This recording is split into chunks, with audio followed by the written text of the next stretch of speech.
She walked gingerly across the hardwood floor leading toward the corner office, as though making less noise would make what was about to happen less real. She glanced at the placard on the open door that read, Janice Harrison, CFO, then took a look inside at the plush interior, which was bigger than her entire living room. The older woman was alone, studying a sheet of paper, a thick folder of documents before her. Everyone knew Janice Harrison never went to lunch before 1 o'clock, if she took a break at all. Katrina knocked gently and cleared her throat. Janice? Janice lifted her head, her narrow face framed by a chic silver bob and expensive horn-rimmed reading glasses. Katrina, hello. She looked a bit surprised, but not annoyed. Do you need something? Katrina rarely stopped by her office. Katrina swallowed, then began her prepared remarks. Opening greeting.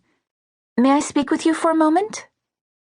Janice removed her glasses and set them down. Of course. Please, have a seat. She gestured to the black leather chair across from her sleek glass desk.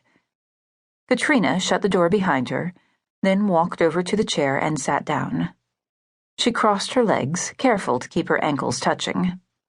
Even though she reported directly to Janice, she'd been alone with her inside this office only a handful of times in her nearly 8 years here, and never under these circumstances. She reminded herself about the pact. You can do this.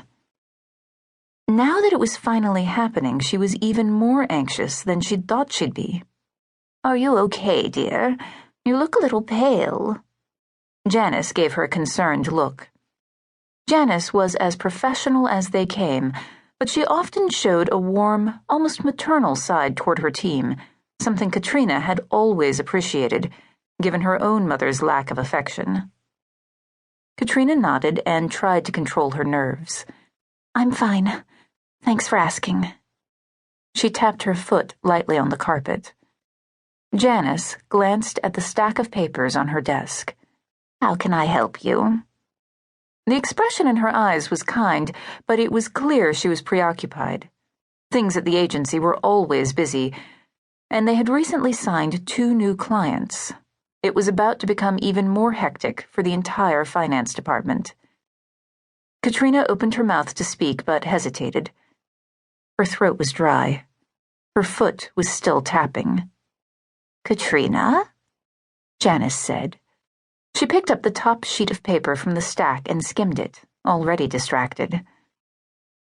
Katrina took a breath. Main statement. Finally, she uttered the words she'd practiced in front of her bathroom mirror so many times. I would like to give notice. Janice looked up, her eyebrows raised. You're resigning? Yes. Katrina felt her head nodding involuntarily in agreement. She couldn't believe she was going through with this. May I ask why? Janice looked genuinely taken aback. She had known her boss would be startled by the news. Why wouldn't she be? Anyone would. For years, Katrina had carefully projected an image, however inaccurate, of professional satisfaction.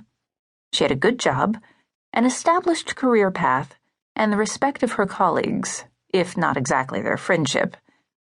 She forced herself to continue, just as she'd practiced. Supporting points. I just feel like it's time for me to move on, to begin a new chapter in my life. She spoke quietly and knew she didn't sound all that convinced of what she was saying. A new chapter? Why? You're doing so well here. Well... She struggled to find an appropriate response to the question. She wondered what would happen if she told the truth. I can't pretend I like my job anymore. I never wanted to be an accountant. I don't want to spend my life like this. How had she let so many years slip by? Katrina? Janice asked.